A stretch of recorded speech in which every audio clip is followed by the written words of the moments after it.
Good morning students. आज हम लोग आप लोगों का लेसन नंबर 3 देखने वाले हैं, जिसका नाम है चांद वाली अम्मा। क्या नाम है हमारे लेसन का? चांद वाली अम्मा। तो देखते हैं कि ये लेसन में क्या है। तुम शरारत तो करती ही होगी। कौन कौन सी शरारत करती हो? इन चीज़ों का इस्तेमाल तुम कोई शरारत करने के लिए कैसे करोगी? झाड़ू, पंख, कागज, गुब्बारा। तो आप लोग कोई शरारत करते हो? कौन सी शरारत करते हो? हमें लेखक पूछ रहे हैं कि आप कौन सी शरारत करते हो।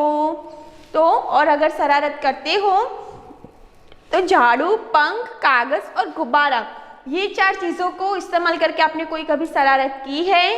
अगर की है तो आपको सोचना है कि आपने कौन सी शरारत की है, और फिर जब भी आप लोग स्कूल आओ तब मुझे आप लोगों को बताना है कि आपने कौन सी शरारत की है। तो चलो हम लोग लेसन स्टार्ट करते हैं।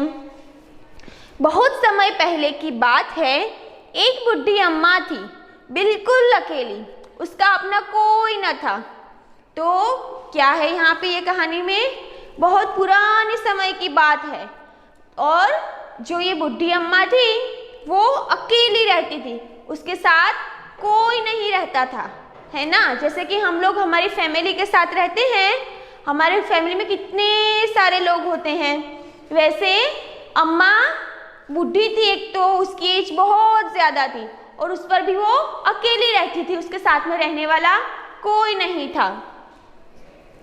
घर का कामकाज उसे खुद ही करना पड़ता। सुबह उठकर कुएं से पानी लाना, खाना बनाना आदि। उसके साथ एक परेशानी थी। वह रोज सुबह उठकर जब घर में झाड़ू लगाती, तब तक तो उसको सब कामकाज घर का इतनी एज में भी खुद से ही करना पड़ता था। और पुराने ज़माने में क्या होता था, और अभी भी ऐसा होता है कि जो गांव में रहते हैं, विलेज में रहते हैं, उनके पास हमारी तरह घर में डायरेक्ट पानी नहीं आता है। उनको कहाँ जाना पड़ता है पानी भरने के लिए? दूर कुएं पर जाना पड़ता है। कहाँ जाना पड़ता है बच्चों पानी भरने के लिए? उन्हें कुएं से पानी लेकर आना पड़ता है। और फिर क्या होता है, तो पुराने ज़माने में जैसे ऐसा होता था कि कुएं से पानी लेकर आना पड़ता था, तो दादी को वो सारा काम खुद से ही करना पड़ता था। कुएं से पानी लाना, और कुएं से पानी लाने से लेने तक के घर का सब कुछ काम उसे ही करना पड़ता था। और उसे एक परेशानी थी, मतलब एक उसे प्रॉब्लम थी। क्या प्रॉब्लम थी उसे? चलो देखते हैं हम लोग। वह रोज सुबह उठकर जब घर में झाड़ू लगाती, तब तक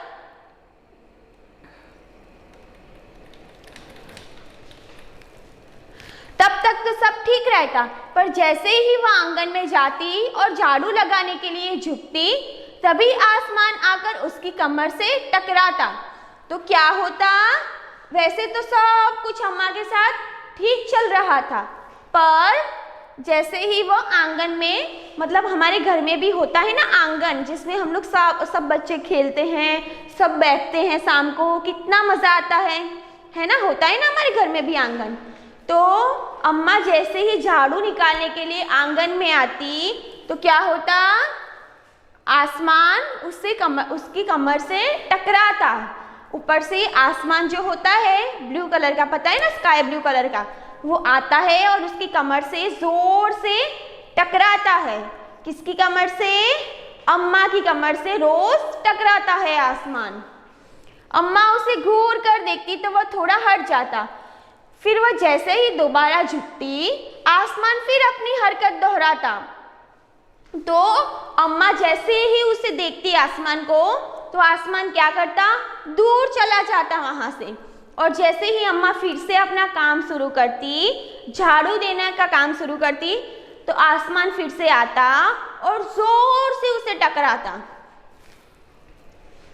1 दिन, 2 दिन, 3 दिन लगातार यही क्रम चलता रहा। अम्मा झाड़ू लगाए और आसमान उसे तंग करे। क्या होता? 1 दिन ऐसा हुआ, 2 दिन ऐसा हुआ, 3 दिन हुआ, ऐसा लगातार रोज का रोज चलता रहा। जैसे ही अम्मा झाड़ू लगाने का काम शुरू करे, आसमान आता और उसे परेशान कर देता। और उसकी कमर से आकर जोर से टकराता। ऐसा रियल में तो होता नहीं है। आप लोगों ने कभी सुना है कि आसमान आया और हमसे टकराया? ये तो सिर्फ कहानियों में ही होता है ना।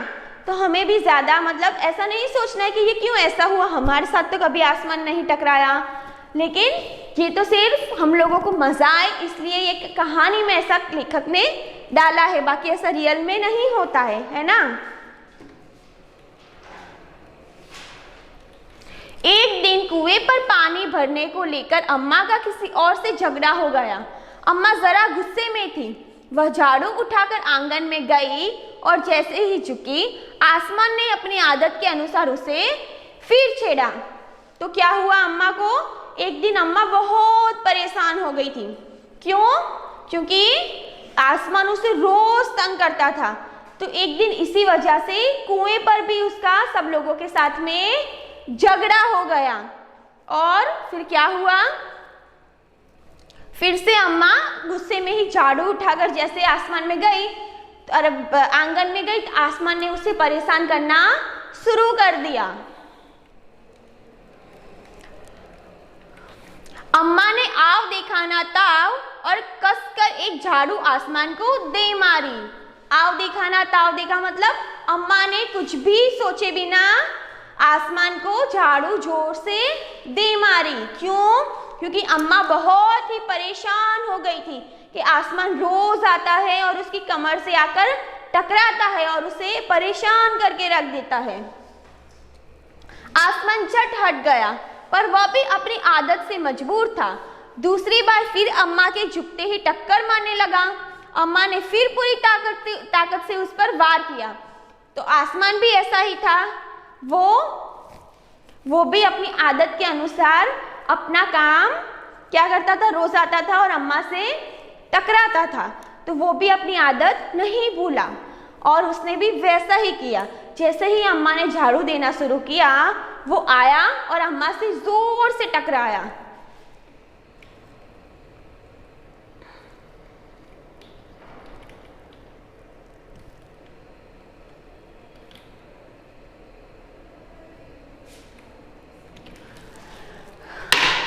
अम्मा को शरारत सूझी।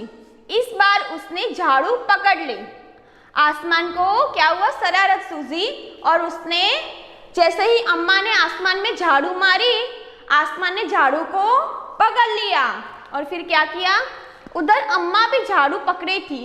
रसाकसी शुरू हो गई। झाड़ू का ऊपर वाला हिस्सा आसमान पकड़े हुआ था तो नीचे वाला अम्मा। तो क्या हुआ? आसमान ने ऊपर से झाड़ू को पकड़ लिया और नीचे वाला जो हिस्सा था वो अम्मा ने पकड़ लिया। तो दोनों में से कोई भी झाड़ू को छोड़ने के लिए तैयार ही नहीं था। दोनों ही झाड़ू नहीं छोड़ रहे थे। अम्मा चिल्लाई, छोड़ मेरा झाड़ू, मेरे पास एक यही झाड़ू है। और अम्मा ने क्या कहा कि आसमान मेरा झाड़ू छोड़ दे, मेरे पास ये एक ही झाड़ू है। तब भी आसमान ने नहीं छोड़ा। बूढ़ी अम्मा कब तक रसाकसी करती? थक गई। आसमान ने झाड़ू खींचना नहीं छोड़ा। अब वह झाड़ू के साथ ऊपर उठने लगा। उसके साथ साथ झाड़ू पकड़े हुए अम्मा भी ऊपर जाने लगी। वह चिल्लाई, मुझे छोड़, नीचे छोड़। आसमान ने कहा, अम्मा अब मैं तुम्हें नहीं छोड़ूंगा, ले चलूंगा ऊपर, वहीं झाड़ू लगाना। तो आसमान ने क्या किया? अम्मा को वो अपने साथ साथ ऊपर आसमान में खींचने लगा। तो अम्मा जोर जोर से चिल्लाने लगी कि आसमान मुझे छोड़ दे, मुझे नीचे जाने दे। तो जैसे कि आसमान तो था ही शरारती, तो आसमान ने क्या कहा कि मैं तुझे नहीं छोड़ूंगा, अब तो आसमान में ही झाड़ू लगाना।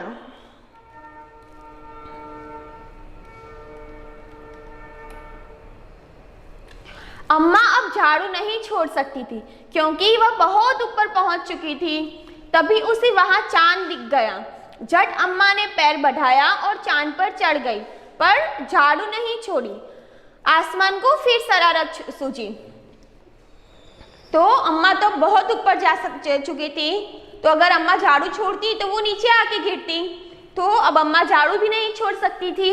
तो फिर उसने क्या किया कि तभी उसे वहां पे चांद दिखाई दिया, मून दिखाई दिया उसे आसमान में। और उसने क्या किया, जैसे ही उसने चांद को देखा ऊपर चढ़ी और चांद पे जाकर बैठ गई। फिर आसमान को फिर शरारत सूझी, तो पर लेकिन वो झाड़ू छोड़ने के लिए तैयार नहीं थी अम्मा।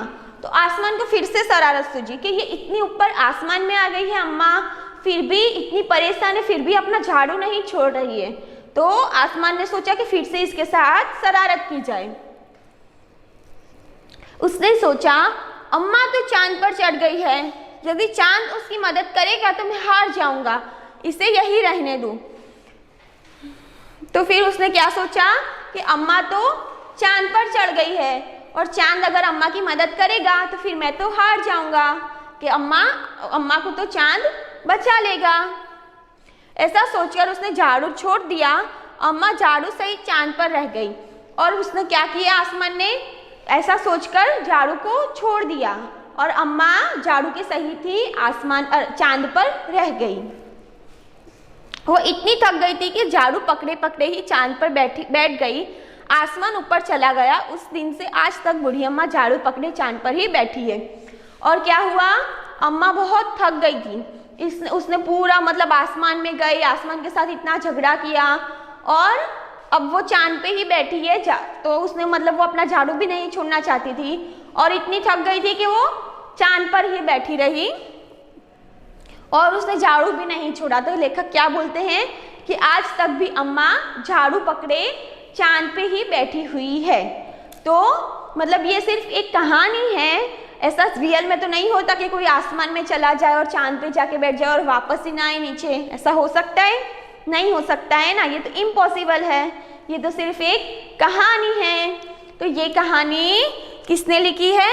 तारा निगम ने, है ना। बहुत ही इंटरेस्टिंग स्टोरी थी, आप लोगों को भी मज़ा आया होगा। Thank you.